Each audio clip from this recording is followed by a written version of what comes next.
I remember when I was back in school around 4th grade. There was this one girl. Her name was Courtney. Every single day, I tried to get this girl to go out with me. And every single day, I failed. Now back in 4th grade, not to toot my own horn, but there was only two dudes that all the girls wanted to go out with. Yours truly, and one of my best friends, Aaron. Aaron. Yes, Aaron is a dude's name as well. So it was me and my buddy Aaron that all these girls wanted to go out with. Didn't matter which one they were able to land, they would go out with either one of us. But there was only one girl that I wanted, and that was Courtney. The problem is, Courtney only wanted one of us, and that was Aaron. But that didn't stop me from trying every single day. Every day I was trying something new, and I didn't have all the money in the world, obviously. My parents didn't have all the money in the world, so I couldn't have the freshest clothes like I do today, or the hottest sneakers flashing around. No, I had to get creative. I had to think of ways that I could get Courtney, and I was always trying to get her attention. I was always trying these new innovative things that I thought a female would love. And the more I did it, all the other girls loved me even more because they saw the affection, the attention, and the innovation that I was showing over toward Courtney. So I was getting all of them to love me more, but Courtney was still like, I like you, but I love Aaron. One day it was yearbook photo day. This is the day where you have a camera. You know, this was way before cell phones, right? So when you saw a camera in school, you know this was yearbook day. This was special. You had to have the best clothes that you owned. You had to have the best, you had to bring your best smile to the game because this was going to be with you for the rest of your life. It was yearbook photo day. Females take this to another level. They were all into it. The whole entire day, you saw them posing in front of locker rooms, in front of bathrooms, on top of cafeteria tables, trying to get the best shot. So after school, on that yearbook photo day, when I was leaving with my buddies, I saw this group of females getting on this huge rock. Just a giant rock with our school logo on it and the initials of our school. And it's a pretty cool shot if you can get to the top of it because you can see the entire school behind you with our mascot in the back. It's pretty cool. But it's hard to fit more than one person up on this giant rock. But these three ladies went up there and they attempted it. It was Courtney and two of her friends. So they go up. And already, man, I'm seeing that this isn't going to end well. So I kind of stopped what I was doing. I left my buddies. You know, I'll catch up to you in a second. I started backtracking over to that rock. Didn't know what my game plan was. I just knew that their game plan was not right. Somebody was dropping off that rock, and if it's Courtney, I better be there for the save. You only get one chance. Do not let it slip. So I went over to this rock, and sure enough, almost simultaneously by the time I got to that rock, literally the second I arrived to that rock, I saw them pulling on each other because they were falling. And your natural instinct is, if I'm going down, you're going down with me. Not because that's what I want to have happen, but I'm trying to save my ass. So you saw them trying to grab at one another. All of them ended up falling. Two of them literally to the ground. It looked pretty hardcore. I felt bad for them. One of them did not fall. That was Courtney. She landed into my arms. Literally the same way that Otis caught Mandy Rose last night. On Friday Night SmackDown. And I caught Courtney. And the way that Courtney looked at me, I could have sworn to this day there was just a glare in her eye that was bouncing off and the reflection was captivating. It's like a moment of love I felt in the 4th grade. And I set her down and the look was still there. Like I just saved her life or something. Right? Maybe a concussion I saved you from, not your life. But hey, I was gonna roll with it. She thanked me a dozen times. I believe I even got a kiss on the cheek. Man, I was riding high. The very next day, her good friend, best friend Emily, sends me a note, because that's how you did it back in the day. There was no cell phones. You weren't just texting people. You had to send people notes in school. That's right. You took the time to actually write. You gave it to your friend because you never gave it to the person you liked up front. You always gave it to a friend and they would give it to you. That was the rule back then. So she gave a note to her best friend Emily. Emily gave me the note, and it was Courtney asking me out. All from catching Courtney when she was falling from that rock. And that look I saw from Courtney, the same look that Mandy Rose gave Otis last night, it brought me right back to that 4th grade incident. That totally changed my life, or should have. Because what I ended up doing was writing a note right back, giving it to Emily to give to Courtney, and it just said, "No thank you, but I'll keep you in mind." Because my older brother always taught me, string them along a little, get them to care about you more, get them thinking about you more. You want to be the center of their attention, not just a part of their attention. You don't want to be a part of their world, you want to be their whole world at that age. So my older brother gave me some bad advice because that ended up turning drastically wrong. Me saying no to Courtney just to try to make her like me even more, that backfired 10 times what I ever thought it would have. The next week she ended up dating my good friend Aaron, and to this day they're married with 2 kids. And I never got Courtney. My one chance, I let it slip away because I let my ego get involved. I listened to my older brother, and I tried to get her to like me even more, not just from a catch off that rock. I should have took the moment when I had it, but I tried to get too cute. But the point is, every dude at one point in their life, whether it's in elementary school or whether they're 65 years old in a bar room or at a grocery store, every dude, at least one time in their life, should have a female look at them like that, because it's the best thing in the world. And last night, I saw Mandy Rose look at Otis like he was a savior. I saw Mandy Rose look at Otis as if he was the only dude in the world at that moment. That glare in her eye, that sparkle. And it brought me right back to elementary school. I loved it. That's story time with BC Amplified, everybody. As you can see, it is championship weekend for the Green Bay Packers. Tomorrow, Sunday, I believe just past 6 p.m. Eastern Time, we are going to have my Green Bay Packers taking on the San Francisco 49ers. This is going to be the Green Bay Packers' toughest game ever. That's right, I said ever. I have been following this team for decades. This is going to be our hardest fought battle. A lot of people don't see a way that we can win. I understand why they're saying that. However, it is not impossible. And there is a small chance that my Green Bay Packers can somehow beat the 49ers tomorrow night. And if that is the case, then my Packers, Cheesehead Nation, is going to the Super Bowl. And all those naysayers can shoddy. We talk about Otis and Mandy Rose and their phone moment last night. That was just a small part of a grander picture. This was SmackDown for January 17th, 2020. Next week is the final Raw and final SmackDown to the Royal Rumble. That's what's called the go-home shows. So this was one of only 2 SmackDowns left. Was it going to be able to captivate us toward the Royal Rumble? Well, it actually did a little bit. Can you believe it? Is what I would ask you. Can you believe it? What is it, BC? Can you believe that I'm about to say the words, this SmackDown wasn't actually bad last night? Was it good? Let's talk about it, and at the end of this review, we'll determine if it was good or not. But there was enough good in this to say outright that it wasn't bad. We started off the show with Kane.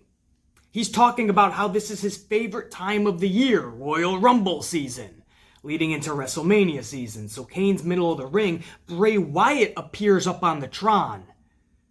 Bray first informs all of us that Ramblin' Rabbit is okay. He is recuperating, but most importantly, he is alive. we see a shot of Ramblin' Rabbit hooked up to an IV of carrot juice.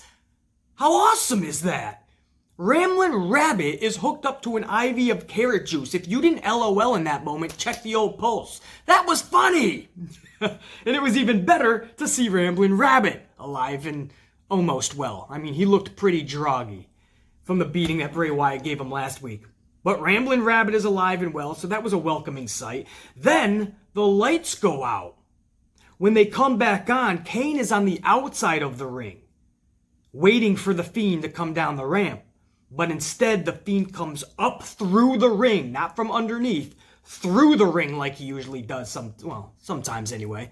Goes through the ring like The Undertaker used to do. Pretty badass. I loved it because the visual was on Kane, who was outside the ring. But in the background, you saw Bray Wyatt coming up, the Fiend. Kane turns around as the Fiend is looking right into his eyes. And Kane says, "What took you so long?" This makes the Fiend kind of weary. What are you talking about? And then it didn't take the Fiend too long to realize he's being set up. He turns around straight into a Daniel Bryan knee to the dome piece. Bryan starts beating him down until the Fiend actually goes back into his wormhole, if you will. He goes back into the abyss that he came from. He went back into that smoky hole as Bryan continues to take shots. Bryan ends up taking a couple of his locks, just like Wyatt did to Bryan weeks ago. Pretty cool, actually, man, because this is the first time we've seen the Fiend in retreat mode. This is the first time we've seen the Fiend getting set up. Usually it's the other way around. Normally, if you're thinking WWE creative and you're telling me that's what they're going to try to do, I'm going to say, no, this is horrible. We don't want to see the Fiend Bray Wyatt already retreating. We don't want to see him being set up already. But the way they did it last night was absolutely masterful. And this tells the story of why Kane was on the outside of the ring, because he knew he was being set up, so he was going to try to get the Fiend before the Fiend could set him up. And that's what him and Daniel Bryan concocted. I love this. It actually took thought. Even though it was simplistic thought, it wasn't anything of a genius nature. I'll take simplistic thought put into it. It's better than what they usually do, which is zero thought. So I love the entire first segment. And if you told me I was going to love a Kane segment in 2020, I'd be laughing at you just as much as if you told me I was going to love a Big Show segment in 2020. Well, I still haven't loved the Big Show segment in 2020, but I do love a Kane segment so far. So that's started out freaking K. Let's see if we can keep that momentum rolling. We come back from commercial. Daniel Bryan challenges the Fiend to a strap match at Royal Rumble. This got the old school fan and the amplified man really rocking, man. He really got my adrenaline rocking because I started thinking about the old school strap matches. And when you Google up strap match, or you're on YouTube and you're Googling up, or you're typing in on YouTube strap matches, please guys, go back and watch Sting versus Vader.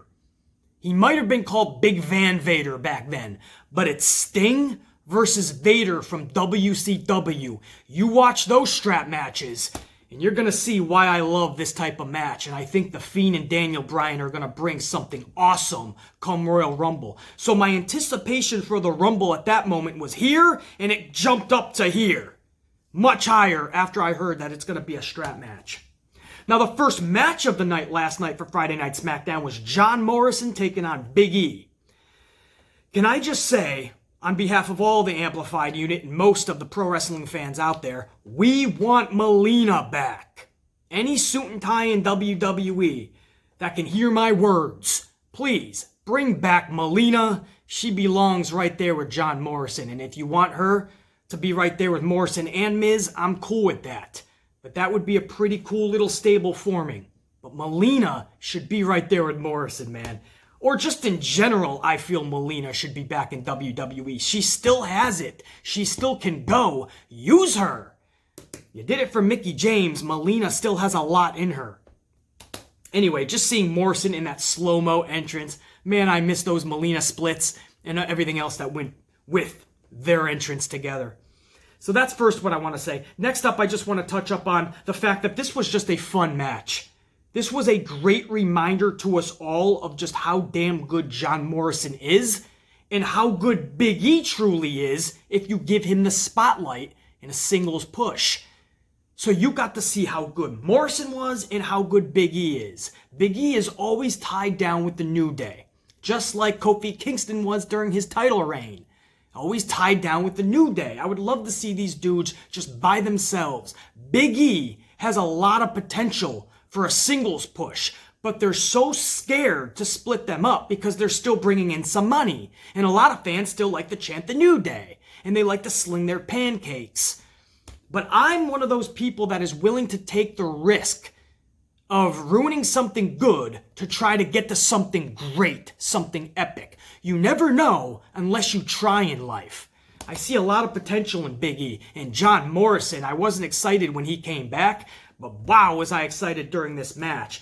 Because the crowd was on their feet in attendance, and the Amplified Man was at the edge of his seat during this match. It was just a fun atmosphere because it was a fun match. Distraction from The Miz at the end at ringside allows Morrison to score the pinfall, but in the end, it really was the fans that were the ultimate winners. So that was just a kick-ass match. Next up, the Usos took on the Revival. The Usos win this match in just about 5 minutes, but these two teams packed a lot of action in those 5 minutes. And it was great to see my boys, the Usos, back. Can I just say that? Because even though we saw the Revival and the Usos plenty of times before their hiatus, just seeing them back in the ring and with a team to the caliber of the Revival, it was refreshing to me. So even though we've seen it a lot in the past, it's been so long, it was so good to see the Usos in there. They click well with the Revival, or at least now they do. It looked even more in that 5 minutes like they were clicking more than they ever did before the Usos left. So these teams were clicking. I would have liked to see at least another 5 minutes with them too. But in the end, they gave them just 5 minutes, and this is going to continue something with the Revival. It's either going to be a storyline because they're going to re-sign, or they're really leaving. But a 5-minute match and a 5-minute loss to the Usos does not look good for the Revival. And our number one actually ended with the Revival backstage talking about how if WWE isn't going to care about the tag division or them, then it's up to them to make the change. So they're teasing something cryptic. They're teasing that they're going to do something drastic. Are they going to give them the time if they're just going to leave? Or is this because they are going to sign new contracts? It makes you think if they're going to tease change, it's almost like it's a foregone conclusion that they're actually going to sign with WWE, and this is just going to be a storyline as if they're going over to AEW. Remains to be seen. The actual end and conclusion to our number one was Bayley and Sasha Banks backstage. They were brawling with Lacey Evans. Sasha was on her ass because she got leveled. She has a ankle injury. And then backstage they were taken into the medical facility, the medical room, and they were being treated. Sasha has ice on her ankle, and Bayley and Sasha were going ballistic. How could Lacey do this? I've had enough. That's it. When I get my hands on her, and it was really authentic. Bayley was on last night in that backstage segment. I really was enjoying her work, and she's becoming a better heel by the week. Really good to see. Sasha was playing off her well. I really enjoyed that backstage segment with them too. You had one of the suits and tie come up and tell him that Bayley is going to take Sasha's place in that match. So again, just like I told you guys in yesterday's podcast video, don't be shocked if Sasha once again does not take on Lacey. I think she's injured or something because Sasha Banks has not been used on television in a wrestling capacity. Now, I have to do my research on house shows, but if she's not wrestling on house shows as well, then we know she's injured. If she's wrestling on house shows, then this is just a long, drawn-out storyline between Lacey and Sasha because they are just not getting in there. This is the third time that they were supposed to meet, and it's not happening. So Bayley had to go out there and take on Lacey Evans once again, and we knew what this was going to lead to. If Lacey Evans defeats her, then this was just to get to a championship match at Rumble, and that's exactly what that suit and tie told Bayley. You will be taking on Lacey Evans later, and that's exactly how we kicked off our number two. Bayley versus Lacey Evans. Non-title match, obviously, but that's because they're saving that for the Rumble. They gave these two 12 minutes of match time, so a pretty decent amount of time, and they held up pretty good in there, actually. You think 12 minutes with Lacey and Bayley probably isn't going to draw you in, and maybe it didn't, but it actually wasn't bad. They held their own. This was half wrestling and half a fight, so you can actually see the grudge within these two, and that was really good to see. Lacey gets the right hook in the end. It was almost like an RKO. It was out of nowhere. She gets the right hook after 12 minutes. Bayley's down and out, and Lacey Evans collects the 1, 2, 3. What I can't stand about this is that this, again, will obviously lead to the Rumble match, and that was my notes, actually, that this is going to lead to that. A couple of segments later, we found out that that is actually what is happening. Lacey Evans now gets a championship match with Bayley because she defeated Bayley last night. That's what I don't like. I don't like number one contenders for a championship being decided by actually beating the champion. A number one contender should get that opportunity by beating other people that are in the realm of that same talk. All the other people that could be number one contenders, that's who they have to beat. And then you earn your way to a matchup with the champion. These days, we're seeing number one contenders being decided by beating the champion already. I already beat the champion, so now I get a match with the champion. It makes no sense, A, but B, it makes us less invested into the match itself because we already saw it. You guys see what I'm saying? So now instead of seeing Bayley and Lacey Evans for the first time ever, which I'm sure wouldn't captivate a lot of us anyway, now we're just seeing it yet again. This is actually the third time, not the second.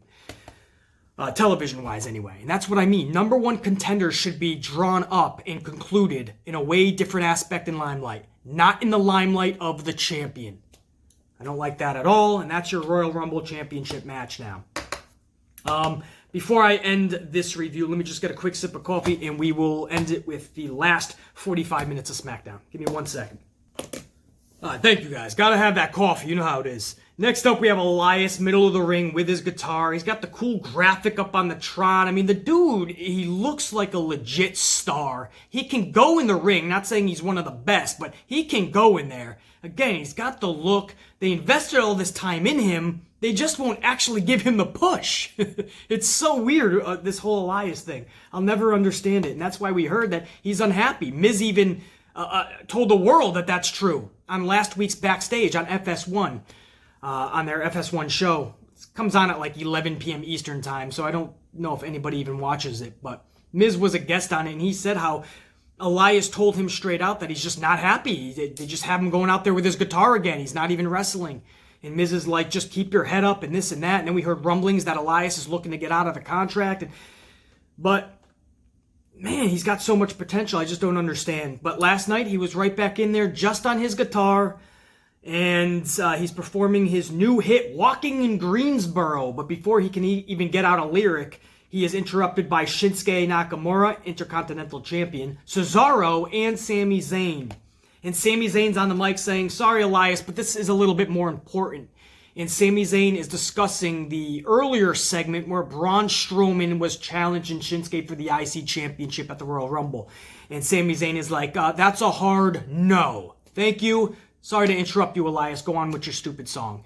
They go to walk away, and Elias is like, whoa, whoa, whoa, hold on. See, I'm multitasking. While you were spewing all that BS, I was actually writing a song in my dome piece. So stick around because it has to do with you. I think the song was called Sammy, Please Shut the Hell Up.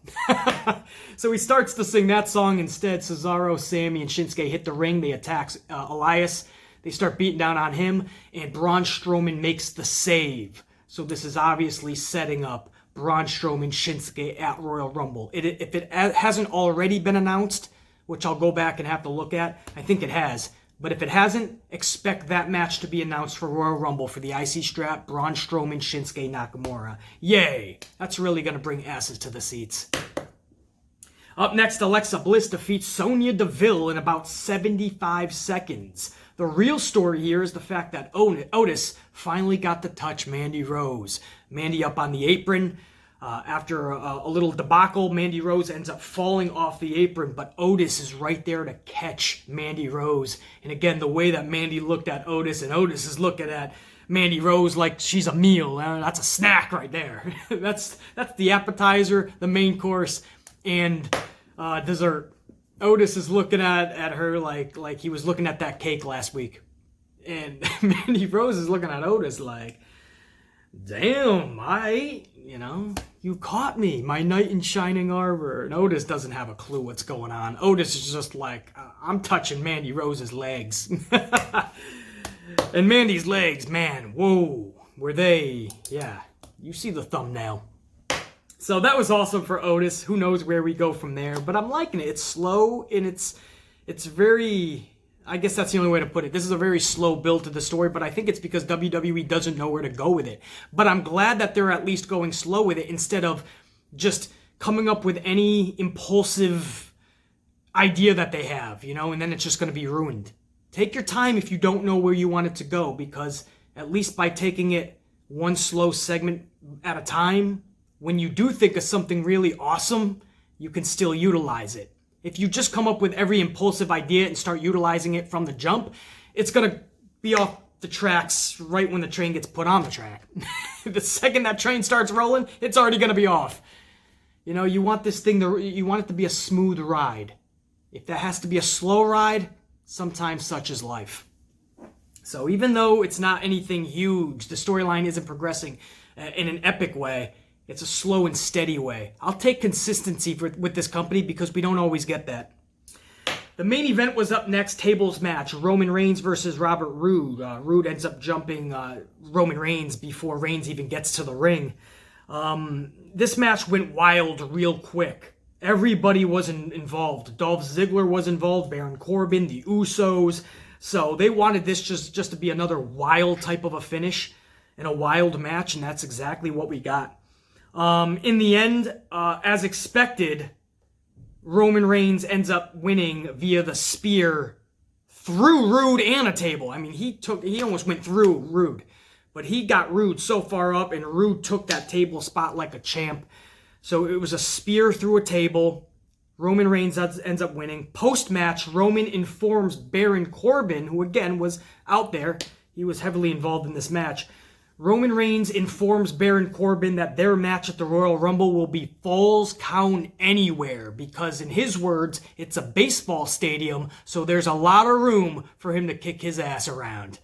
So that's going to be their match, Falls Count Anywhere. So huge Royal Rumble news last night. Roman and Corbin will now be Falls Count Anywhere, and The Fiend versus Daniel Bryan will now be a strap match. And of course, Braun Strowman and Shinsuke. Yeah, for that one. And also, they, in a weird way, or a weird decision, one of the singles matches at the Royal Rumble is going to be Shorty G versus Sheamus. Why do we need to see that? That's very odd. Last night, they actually had a little backstage brawl, Sheamus and Shorty G. I actually liked the brawl. It was done beautifully. All the backstage segments last night were done beautifully. I enjoyed all of the backstage segments. I just don't enjoy a Sheamus Shorty G match, I don't believe. But I'll give him the opportunity at the Royal Rumble. I hate how the interviewer last night, it was a new interviewer. I have to catch her name again. Ashley Ashton, I think. But she looks at Shorty and she literally just says, "Shorty, what do you think?" And I'm like, just calling this guy Shorty just sounds so odd to me. Like, she looks at him and she's like, "Shorty?" Could you imagine? And then Shorty G is going into his hoorah speech. He's like, "Weeks ago, I realized who I was and I embraced it. And I am Shorty now." Dude, shut up. Seriously. Come on, you're Chad Gable, badass wrestler. You're not Shorty G. Anyway, I hate to end the review on a sour note because, again, I actually liked this SmackDown for the most part. This was actually a fucking decent show. Consistently. I could have done without a lot of the main event hoopla. I mean, it's more Roman Reigns and Baron Corbin jazz, but for the most part, man, I like all the backstage segments for me landed. Even though it was only a 5-minute match, Usos and Revival landed. John Morrison and Big E was a damn good match. I really enjoyed the Daniel Bryan, Bray Wyatt, even Kane segment. I loved Otis and Mandy Rose, man, and their continuation.